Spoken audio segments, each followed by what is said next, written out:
Jay, Talk to me. dominant performance this past weekend. Devin Haney defeats Regis Prograis, dropped him, buzzed him a couple of times. Yeah. It's a fight that we talked about a lot. What was your takeaway from it?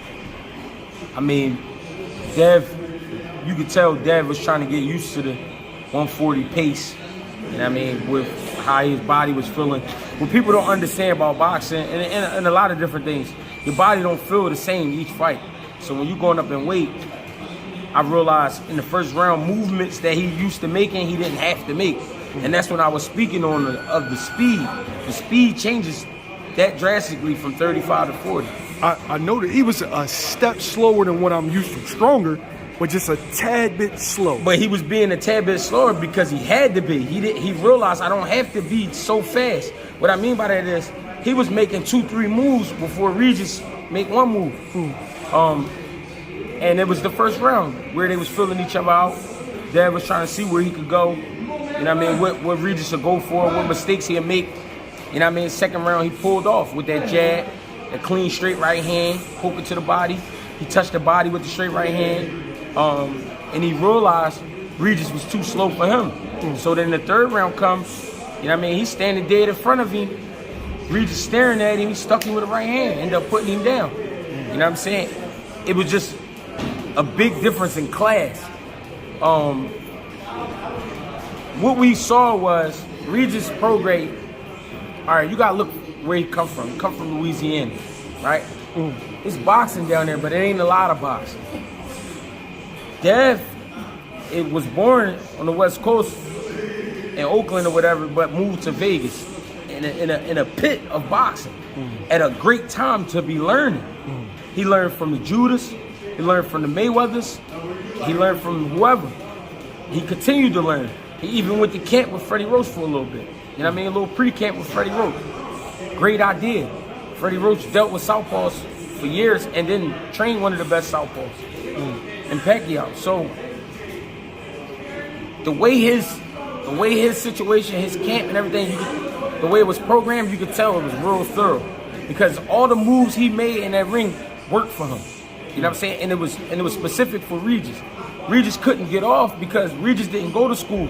Regis just did whatever he wanted to do. So that's why I brought up his region. He got away with a lot of shit coming from where he's from. And him being in shape, him being strong, he got away with a lot of shit in the amateurs. He got away with a lot of shit in the pros just being in shape. But this fight, he needed to be mentally in shape and his skills needed to be intact. But they wasn't. You know what I mean? Because he said it at the end. I really ain't think Devin Haney was that good. You know what I mean? So that shows the disrespect that he had for his opponent. But everybody is due respect. You know what I mean? Because you don't know what a motherfucker might adjust to and bring to the table.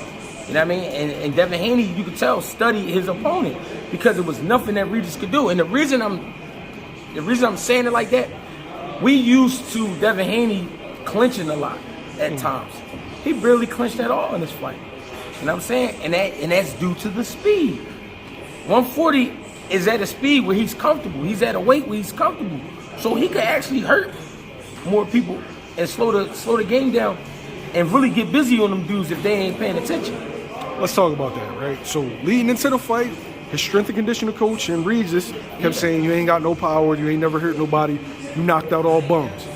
After the fight, he said, Dev actually has power, he has that snapping power.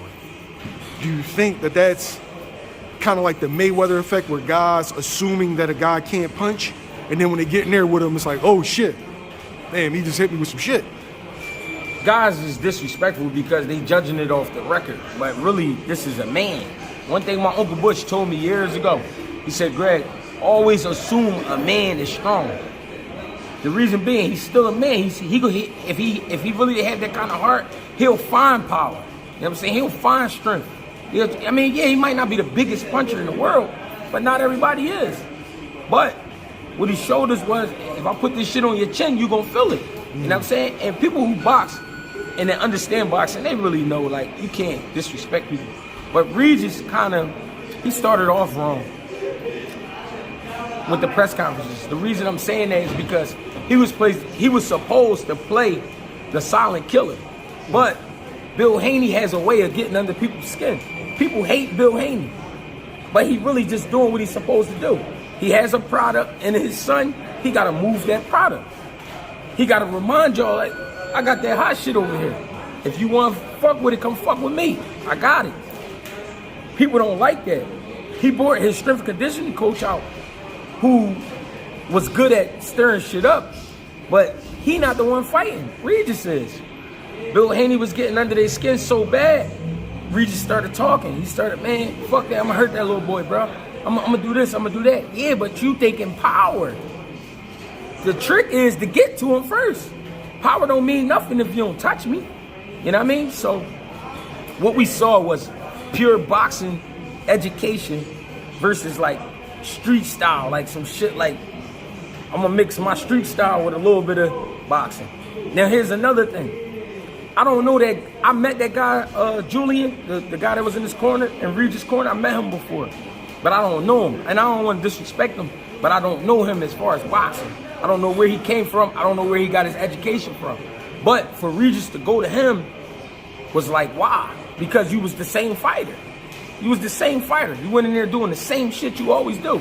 If you're gonna switch coaches or add a coach, you're supposed to add something to your game. And there was nothing there for Devin Haney.